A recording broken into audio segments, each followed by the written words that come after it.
Kuwait పిల్లడు నాతో ఎంత ఫ్రెండ్లీగా ఉంటాడనేది వీడియో చూస్తే మీకు అర్థమైపోతుంది. నేను వాడు కలిసి దివానీలో కొన్ని విన్యాసాలు అయితే చేసినాం ఈ కత్తితో. వాడు వచ్చేసి నా చేయి నరికేసేటాడు కాస్త లేట్ అయితే. ఆ చేతిలో నా కత్తిని ఏమని పిలుస్తారో నాకైతే తెలియదు. కువైట్ లో ఉండే ఆల్మోస్ట్ ప్రతి ఇంట్లోనూ ఇలాంటి కత్తి అయితే ఖచ్చితంగా ఉంటుంది అనమాట. వాడు వచ్చేసి కొన్ని విన్యాసాలు అయితే చేస్తాడు.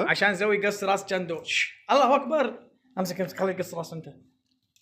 عطني يلا سوي انت سوي شوف سوي ايد كذي سوي ايد انت سوي ايد هذا ارفع يلا سوي ايد انت سوي ايد كذي شوف انا قص الشوط قص بسرعه నువ్వు చేయి జాంపి పట్టుకొని కత్తితో నరుకుతాను అయితే అన్నాడు. నేను జోక్ గా అంటాడేమనేసి చేయి జాపిన వాడు సీరియస్ గా కత్తి తీసినాడు. ఉచ్చ పడిపోయినా నాకైతే. వాడు వచ్చేసి కాస్త లేట్ అయితే నా చేయి నరికేసాడు. వాడు కత్తి నా చేతిలో పెట్టి మీ ఇండియాలో ఈ కత్తిని ఎలా తిప్పుతారు చూపి అని అయితే అన్నాడు అనమాట. నేను వచ్చేసి మెడకే నరికేసే విధంగా అయితే కత్తిని అయితే లాగినాను అనమాట. వాడు వచ్చేసి అని అయితే అన్నాడు అనమాట.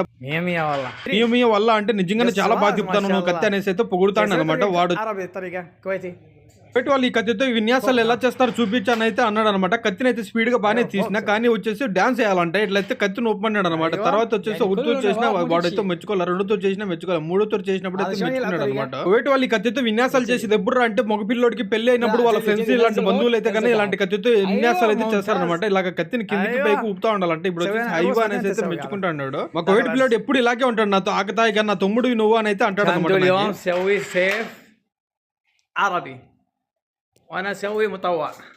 నేను మా కోవిడ్ పిల్లోడు చేసిన చిలిపి చిల్లర విన్యాసాలు మీకు నచ్చింటే ప్లీజ్ లైక్ చేసి సబ్స్క్రైబ్ చేసుకోండి. మళ్ళీ కలుద్దామంట. బాయ్.